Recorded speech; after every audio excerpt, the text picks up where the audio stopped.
Jelajahi cara baru mendapatkan informasi. Download Metro TV Extend sekarang.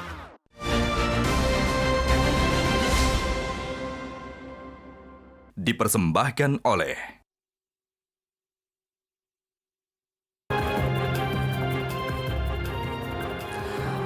Jadi Mas Budiman, kalau Presiden Jokowi saja itu bisa berubah menyesuaikan diri dengan kebutuhan dari pemimpin yang populis yang Anda nilai tadi menjadi pemimpin yang strategik, kenapa Ganjar Anda anggap tidak bisa?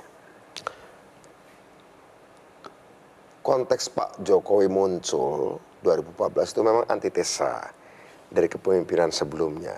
Ya, populismenya Pak Jokowi itu selain dilihat dari gaya komunikasinya juga cara kerjanya.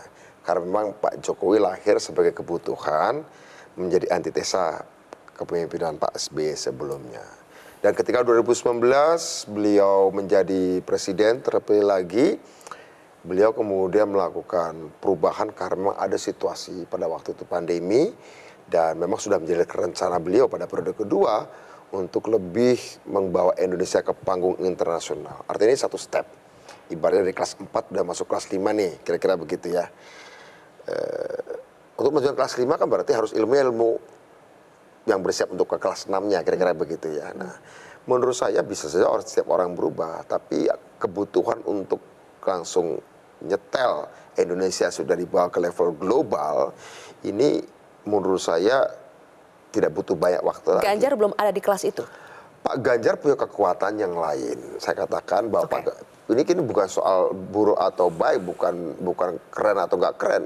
Pak Ganjar punya kekuatan yang lain.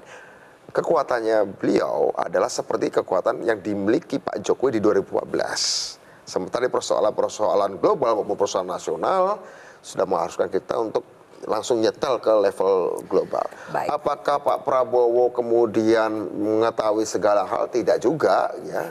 Tapi bahwa karena kebutuhan-kebutuhan agenda-agenda prioritas itu memang Pak Prabowo dibanding dua yang lain, menurut saya lebih banyak bekal di sana. Oke. Ya, gitu. Mas Budiman, bulan lalu ketika saya wawancara Anda juga itu sehari setelah Anda ketemu dengan Prabowo di Kertanegara, Mas Budiman itu bilang kalau Anda ini ingin mewujudkan persatuan kaum nasionalis. Coba kita simak dulu pernyataan selengkapnya dari Mas Budiman ketika itu ya. Anda datang ke Sekjen minta kursi menteri kalau Pak Ganjar menang. Tentu saja kami kaget. Karena tidak ada yang bisa menggaransi itu, bahkan Ibu Megawati. Kenapa? Ada dua kekuatan. Satu sudah mencalonkan Pak Ganjar itu PD Perjuangan. Pak Prabowo juga sudah dicalonkan oleh PD Perjuangan. Yang menurut saya, dua-duanya adalah sosok yang mewakili kekuatan nasionalis. Oke? Justru sejak awal saya katakan kata persatuan kaum nasionalis.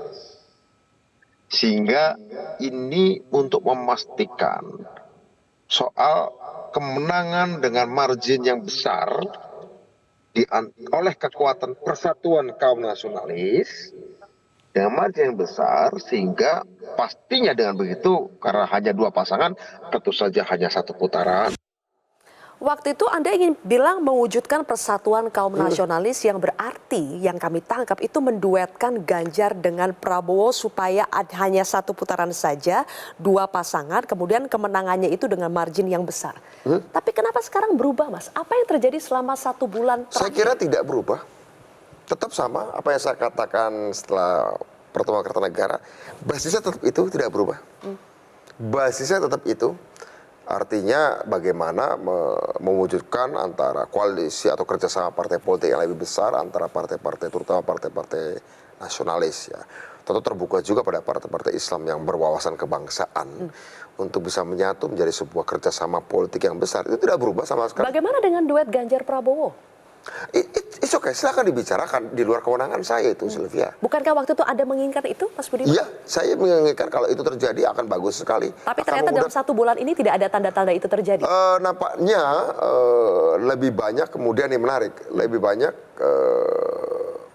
responnya adalah justru mencurigai bahwa saya menyeberang begitu kira-kira. Instead of atau bukannya kemudian dilihat sebagai sebuah upaya menjadi jembatan, ibaratnya saya ada di seberang sini dan ingin ke arah sana untuk bangun jembatan, malah bagian sisi ini dibakar. Kira-kira begitu. Tapi oke. Tapi memangnya Mas Budiman bilang ke PDIP, saya bersedia menjadi jembatan untuk mungkin menduetkan Ganjar Saya dengan ketika Prabowo. diskusi dengan Pak Hasto diundang secara informal, diskusi secara informal juga dengan Pak Komarudin Watubun ya, dan juga beberapa dengan handphone dengan beberapa yang lain. Saya katakan itu, dan ada satu hal yang menarik dari kata-kata Pak Komarudin. Saya kira sejauh bicara soal rekonsiliasi nasional, persatuan nasional, nggak ada masalah ya. Saya kira itu. Tapi kemudian kan memang dalam kenyataannya yang itu kan tidak muncul ke publik pernyataan itu, tapi lebih pada sebagai diskusi. Karena sudah impossible ya duet itu terjadi, makanya Anda sekarang sudah kelihatannya memang final saja mendukung ini Prabowo. dianggap sebagai sejak awal pun sudah dianggap sebagai penyeberangan begitu ya. Padahal kalau untuk kita bikin jembatan harus ke seberang juga kan begitu. Oke. Dan mungkin ya memang tidak ada yang minta Anda untuk membangun jembatan, makanya tidak jadi nyebrang. Mungkin tidak ada yang meminta saya.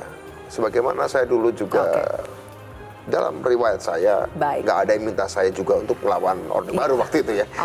Anda sudah dianggap menyeberang, Mas Budiman, makanya Anda dipecat ya. Dan motif di balik itu bukan karena Anda dinilai ya mementingkan pemimpin yang strategik, tapi ada motif pribadi. Nanti kita akan bahas itu. Ada dugaan Anda ini memiliki motif pribadi, terutama motif sakit hati dengan PDI Perjuangan. Kita akan bahas usai jeda pemirsa, tetaplah di Kontroversi.